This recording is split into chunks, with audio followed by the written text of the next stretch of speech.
Hi, this is Grandpa from Grammy and Grandpa Read, and today we're going to read How I Became a Pirate by Melinda Long and David Shannon. It's a scholastic book. David Shannon definitely did the artwork because it reminds me of the No Davids. Pirates have green teeth when they have any teeth at all. I know about pirates because one day when I was at the beach building a sandcastle and minding my own business, a pirate ship sailed into view. I knew what it was because its flag had a skull and crossbones on it, and because I could hear the pirates singing, "Hey ho, blow the man down." They were a little off key. I tried to tell Dad, but he was busy setting up the beach umbrella. I tried to tell Mom, but she was busy slathering my baby sister with sunblock. So I went back to my sandcastle, but I kept an eye on the pirates.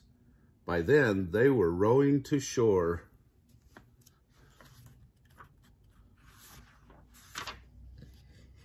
Oop, I think we got ahead of ourselves.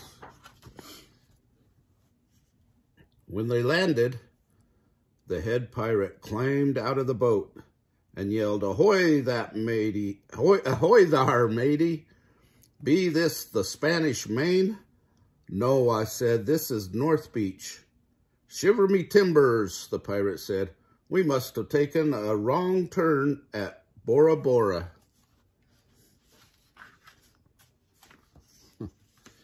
He walked around my sandcastle. He looked at the moat. Then he yelled back to his crew, "He's a digger, he is, and a good one to boot."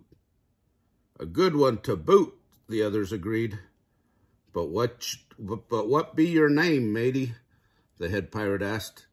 "Jeremy Jacob, sir," I told him. "Well, Jeremy Jacob," he said, "you're looking at Braidbeard and his crew. We've been needing a digger like yourself. We've a chest of treasure to bury." "Aye, treasure," the others shouted. "You're coming with us," Braidbeard told me. I didn't think Mom and Dad would mind as long as I got back in time for soccer practice the next day. That's how I became a pirate.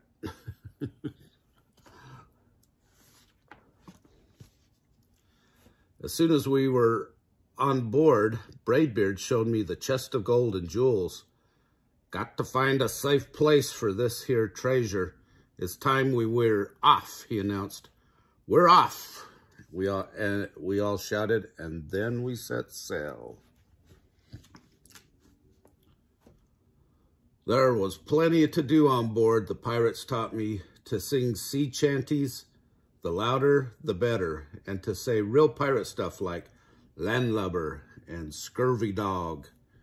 By dinner time, I could speak pirate perfectly. I also learned pirate manners. Braidbeard pounded his fist on the table and yelled, "Down the hatch, me laddies! Down the hatch!" we all shouted. Braidbeard gulped his food and said, "Hand over the meat." "The meat!" we all roared. Nobody told us to finish our spinach, there wasn't any, or to chew up our carrots. They weren't allowed on board. We talked with our mouths full and nobody said please or thank you. After dinner, I tried to teach the pirates to play soccer. Braidbeard kicked the ball and yelled, "Arr, soccer! Arr, soccer!" the crew yelled. Then everybody dove for the ball at once, and it rolled right off the deck. "After it, me mateys, me hearties," Braidbeard commented. "After it?" we all whispered. We fought over who would go get the ball, but it didn't matter anyway because a shark came along and swallowed it in one gulp. So much for soccer. By now, it was past my bedtime, but nobody tells pirates to go to bed, to take a bath, or to brush their teeth. Maybe that's why their teeth are green. Pirates sleep with one eye open, just in case, and they don't change it to their pajamas. Unless they want to. Pirates don't do anything they don't want to, except for maybe swabbing the decks.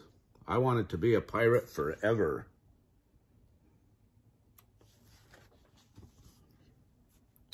By then, I found out what else they don't do. When I couldn't stay awake any longer, I asked Braidbeard to tuck me in, and he read me a story. "Tuck you in," he bellowed. "Pirates don't tuck. No tucking," the crew cried. And the only thing they had to read was a map. "Don't you have any books?" I asked. Braidbeard looked confused. "Books?" I didn't even bother to ask about a goodnight kiss. Look at him. Oh, that's funny. It wasn't easy to fall asleep without a story, but I was finally dozing off when a storm broke. Thunder boomed and lightning flashed. I tried to hide under the covers as waves slammed up against the ship, but I kept falling out of my hammock. I couldn't find anyone in the cabin. They were all on deck. "Lower the sails," Braidbeard shouted.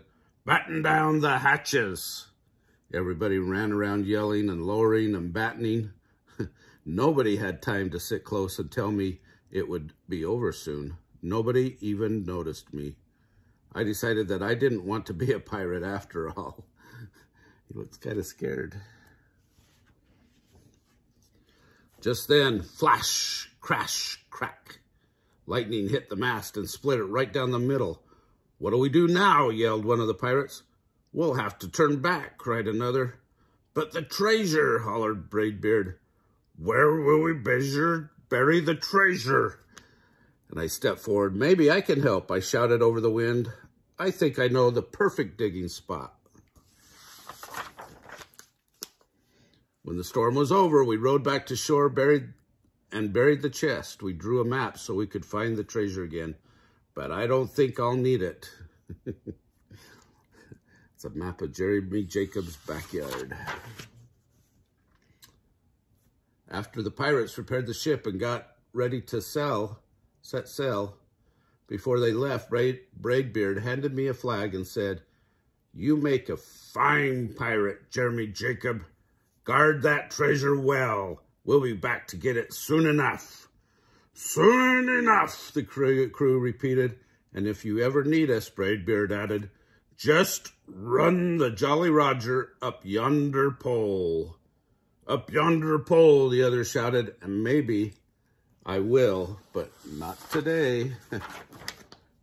I have soccer practice."